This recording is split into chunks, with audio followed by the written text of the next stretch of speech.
Well, that Xfinity Series race is not what I thought it was going to be honest with you. We thought that this weekend there was going to be rain in the NASCAR Xfinity Series race, and we got blue, clear skies and no rain in the forecast, and no rain dropped on the track today, and we saw domination today by Kyle Busch.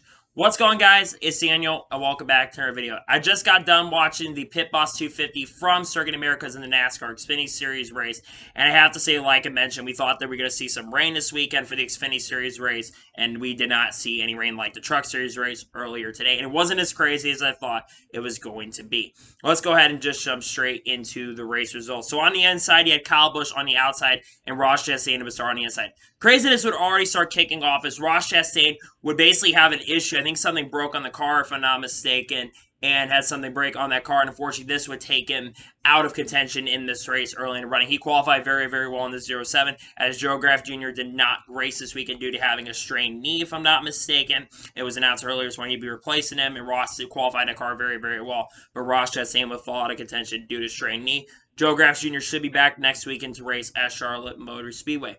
Then we would keep racing for a long time, and on lap 7 of this race, Daniel Hemrick would come down pit road. Daniel Hemrick already had issues during the weekend during the practice sessions on Friday. He would have, unfortunately, some issues once again here with their problems early in the race, and then, unfortunately, he got caught speeding on pit road, which would really hurt his chances to win. He still would have a shot later in the race, get back in contention, but this would hurt his chances later in the race. And then on the final laps of the stage, Boris Said, who was actually qualified into the race, making his first start in the Xfinity Series in nearly 6 race, he unfortunately was stalled on coming off of turn number 11. He was running 27th at the time. He unfortunately was stalled, and you see some cars come down pit road. And then unfortunately also Ryan Ellis around that time as well. He unfortunately was stalled, and this would bring out the caution in stage number 1 with around 3 laps to go. A lot of cars decided to stay out. Guys like AJ Allmendinger, Tyler Reddick, Andy Lally, Brandon Jones.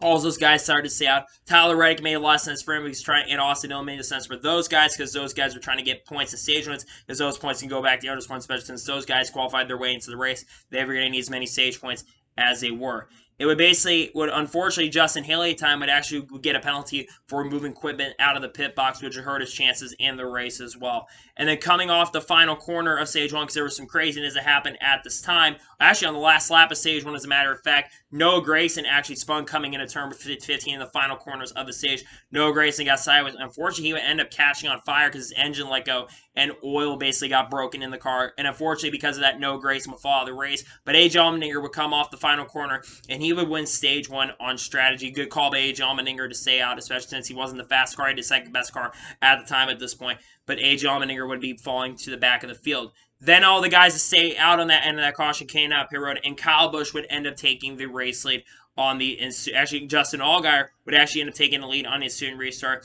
and he would lead a few laps in the race. And there was actually on the restart there was some contact that would unfortunately take place between Chris Wright and Brandon Jones on that ensuing restart. Chris Wright had a little bit of contact. I can't remember exactly who it was from. Then he got collected by Brandon Jones on that ensuing restart, and unfortunately Brandon Jones would have a tire go down, and Chris Wright unfortunately would have to come down pit road as well to fix some of the issues and the damage he had in the car. Then Kyle Busch was actually able to get the race lead a lap or 2 later. It was actually able to pretty much pull away, and then we go back under caution because of the situation that happened. And because of that, actually, during that time, Tommy Joe Martins unfortunately blew up, which actually brought the caution. One thing I do want to say here is I think the broadcast did an absolutely horrible job with that. They never mentioned why the caution was out at the time, and unfortunately was for Tommy Joe Martins blowing up. I think that was really insulting and absolutely ridiculous. They did not talk about that. I think they should have talked about that, and they never talked about that. We go back racing with around, I think, 10 laps to go on the stage of Kyle Busch actually being the race leader, and Kyle Busch actually was able to keep the race lead. A lap later, Riley Herbst had some contact from Cole Custer. It looked like Riley kind of came down a little bit. Cole kind of came up, and there was some contact right there, and Riley Herbst, once again, for like the 10th time this year, would spin out going into turn number 1. And then a few laps later, Miguel Paludo was actually having a very strong run, would unfortunately have to come down pit road and unfortunately would take his car behind the wall due to the fact he had transmission issues. It looks like his gearbox had a big issue, and unfortunately he would fall out of this race and fall out of the contention, and that was really, really unfortunate. And then strategy once again started happening where a lot of the cars like Austin Cindric, Kevin Harvick, Jeb Burton, they would all come down pit road, and then later Kyle Busch come down pit road to basically pit for the final time for strategy's sake, and they would end up giving it up the lead to Justin Haley, who would basically, unfortunately, Justin Haley would basically be able to hold on and come off the corner and win stage 1. Meanwhile, Chris Wright, unfortunately, was stopped coming off of turn number 1, and he had no chance of, unfortunately, continuing his bid, take him out of contention of this race, which is really, really unfortunate. We go back racing with 13 laps to go in this race with Kyle Busch being the race leader, so he has assumed control of this race, and the only one I think that had anything for him in the final stage would be AJ Allmendinger, who looked really, really, really fast in the race. AJ was super, super quick, had a lot of speed, but wasn't as good as Kyle Busch. Kyle Busch was, unfortunately, after a few laps, was able to pull away. Meanwhile, Daniel Hemrick basically would have to come down pit road once again for shifter problems. Daniel Hemrick had worked his way back up to about 4th position in the race, and unfortunately, he would have to come down pit road due to more shifter issues. And then again, he would have to come back down pit road once again a few laps later for more shifter problems, and this would unfortunately take him out of contention of this race. Then the final incident situation that would happen between Riley Herbst and Maya Steiner. They would have some contact, both of them locked up the brakes, and then Maya Steiner unfortunately got into Riley Herbst, and unfortunately they were running around 13th to 14th anyways, and they were kind of both trying to recover after some of the situations they had at points battling kind of for the top 10 positions. They unfortunately would spin each other out, and this would be the final incident of the race, but this would not bring out the caution of this race. Meanwhile, Kyle Busch had a huge lead up to this point. He had around a 9 or 10 second lead, and he would pretty much cruise the victory lane here as he came off the final corner, and Kyle Busch, in dominating fashion here at Circuit Americas, was able to come off the corner and win here at Circuit Americas, winning his first race of his 5 races that he's going to run this year, and his 98th career NASCAR Xfinity Series win. That means that Kyle Busch is only 2 wins away from scoring that 100th win, and he said that when he gets that 100th career Xfinity Series win, or when he gets the season done, whichever comes first, Kyle Busch will retire at the end of the year. So now let's go ahead and jump into the race results of this race, and then we'll go ahead and get out of here for the day. And we'll talk about that real quick. But man, the Xfinity Series race was pretty much dominated today by Kyle Busch. So let's go ahead and jump into the race results of this race. So Kyle Busch put on a dominating clinic, led over 30 laps at today's event, and was able to score the victory of today's race. AJ Allmendinger finished second. AJ had a really, really strong car, but Kyle Busch had a much better car than he is not able to keep up with him. Once the long run came in, his car kind of fell back a little bit as the run went on. But he got another top 5 run, considering the last time at the Daytona Road Course, he didn't even make it past stage 1 after having contact with Austin Center. So that was great to see AJ Allmendinger finish second. Great run for him today. Justin Allgaier, another solid top 5 today, finishes third in today's race. I think he finished third last week at Dover as well, so he's had a lot of momentum building up. He's been really, really good. Great run for Justin Allgaier today. Kevin Harvick and BJ McLeod Motorsports Equipment gets a top 5. Great run for Kevin Harvick today, and that's definitely going to help the 5 team. I think this day did have some help from Stewart-Haas Racing. Ronnie Childers was the engineer for this race. That's something a lot of y'all did not know. He was the engineer for the race, so that's why Kevin Harvick ran very, very well. But still a very strong run for Kevin Harvick, and this will definitely help the 5 teams' chances of contending and making races from here on out. Austin Center finished as 5th. I'll be honest, I expected Austin Center to run away with this thing and be the favorite going in this event. I know that Kyle Busch is running this event, but in my honest opinion, I expected Austin Center to really, really have the car to be in this race. And the fact that Austin Center was not the favorite coming in, and Austin Center really isn't that fast today, it was really hard to pass, and ran around a lot of this race around the 4th day of place. He did lead at certain points of this race. It looked like he was going to have a shot against Kyle Busch, but he really, really kind of fell back as the run went on. His car wasn't as good, but he gets another top 5 run. He won last week at Dover. He did solid today here at Circuit Americas. Harrison Burr with another strong top 10, finished his 6th in today's race. Cole Custer for Rick Ware Racing finished his 7th. Great run for Cole Custer today, able to definitely help his experience going this weekend at Circuit Americas, and he's looked pretty fast in the Cup race. Tyler Reddick finished his 8th in the 31 for Jordan Anderson Racing. I was really rooting for Jordan Anderson Racing's team, the organization, to have a great run today. They got a lot of points in stage number 1, and they got a lot of points today. They got around 30 or 40 points in today's race. Hopefully they do pass inspection, fingers crossed. But Tyler Reddick finished his 8th. Great for Jordan Anderson Racing team.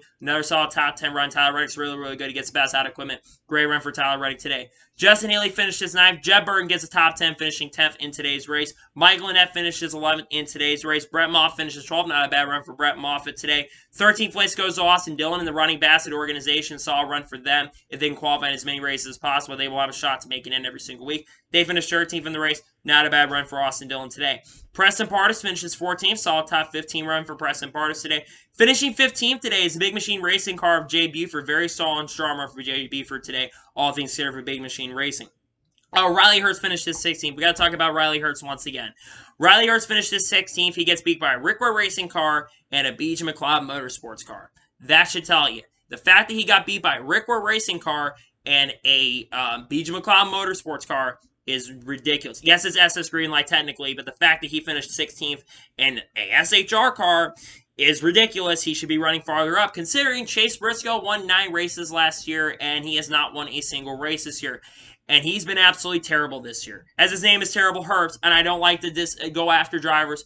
I think Riley Herbst absolutely does not deserve his right. I would think someone with more focus should be in that car instead of Riley Herbst. Brandon Jones finished the 17th. I feel bad for Brandon Jones this year, man. He did recover to a top 20 after the damage having a tire go down. Man, it seems like he can't catch a break. It seems like he's having a really good run, and something terribly goes wrong for him. It's just really unfortunate because it happened last week at Dover, too. Hopefully, he can turn the luck around for Brandon Jones. Man, he's just had a lot of bad luck this year, and it's really unfortunate he finished 17th in today's race. Andy Lawley with the top 21 finished its 18th in today's race. Spencer Pumpelly in his NASCAR Xfinity Series debut finished his 19th. Not a bad run for him today. Also, that number 16 in points. And finishing 20th in today's race is Alex Abay, who ran in the top 10 a lot of the race. I think the strategy kind of unfortunately threw them off. We know DGM cars are not generally that great on pit road, which I think kind of threw them off, and it's very difficult to pass in today's race. But he gets a 20th place finish, not bad. Mysider finished 21st after the incident late in the race. He was kind of not that great, to be honest. I expected a little more from Mysider today, but he ends up finishing 21st. Landon Castle finished 22nd. Jeremy Clements finishes 23rd in today's race. Ryan Ellis finishes 24th. Ryan Sieg finishes 25th. He had issues later in the race. Brandon Brown finished 26th, considering he almost didn't even make it to the start of the race. He rebounds to a decent 26th place finish. Greg Alling finished 27th. Colby Howard finished 20th. Daniel Hemrick, after his shifter problems, he finished 29th in today's race. Ross Chastain finishes 30th and bounces back to a top 30 run. Boris Said finishes 31st in today's race. Chris Wright finishes 32nd in today's race. 33rd goes to Timmy Hill. 34th for Miguel Paludo. 35th for Tommy Joe Martins. And Noah Gragson finishes last in 36th place. I cannot tell you, Noah Gragson's luck here at this year has been absolutely horrible. This is his 4th DNF of the year. I think it's like a 5th or 6th race this year where he's finished outside the top 30. He can't catch a break. He was running decent in today's race. He really wasn't that great in the practice session. He's okay in the qualifying section. But, man, he just needs some good luck, and hopefully he can get a win here sooner or later. It's just been really, really unfortunate to see Noah kind of struggle so far this year. So now let's go ahead and overall and talk about the score of the race and go over the race overall. You know, I thought that the Truck Series race overall was much better than the Xfinity Series race. I didn't think the Xfinity Series race is that bad. Yes, Kyle Busch dominated and led over 30 laps of the race. But not every single race that Kyle Busch races in the Xfinity Series is absolutely bad. And I think this one is no exception. I think that this race honestly was a decent race. I expect a little bit more, to be honest with you, from the Xfinity Series race. I thought this race is definitely going to be better than the Truck Series race. I think the Xfinity Series, if they had rain on the racetrack, I think the race would have been a little bit better because it was forecast we're going to have rain for the Xfinity Series race. But unfortunately, if rain would have hit the track like the Truck Series race, I kind of feel like the race would have been better. There is a good chance there'll be rain for tomorrow. There's a really, really high likely chance we'll see rain for the Cup Series race, and hopefully that does happen so we can see a really, really crazy race and drivers getting spinning and sideways and driver control and all that stuff. But I do feel like that with Kyle Busch also running away, I think a lot of fans are not going to be happy with this race. But still, it's not the end of the world, and we only got 2 more wins we have to deal with for Kyle Busch. So if Kyle Busch gets 2 more wins, we don't have to deal with him for that much longer. He's getting close. Man, he's only 2 wins away now. Really, really crazy. So, anyway, that is giving me for today's... Actually, my score for today's race is going to be a 6 out of 10. That's my score for today's race here at Circuit of the Americas. So, anyway, that is going to be for today's NASCAR Xfinity Series race from Circuit of the Americas. I want to thank you guys for watching. Please like, subscribe to the channel, turn notifications so you be notified when a video does go live on my channel. Follow me on Twitter, Facebook, and Instagram. And follow me on Twitter, Facebook, and Instagram. And comment below your thoughts on today's race. Let me know what your thoughts on today's race. Let me know the winner. Let me know your score of today's race. And congratulate Kyle Busch on winning today's race here at Circuit of the Americas. Anyway, like I said, I want to thank you guys for watching today's video. And I'll see you guys next time for some more great and awesome NASCAR content. Take care, everybody.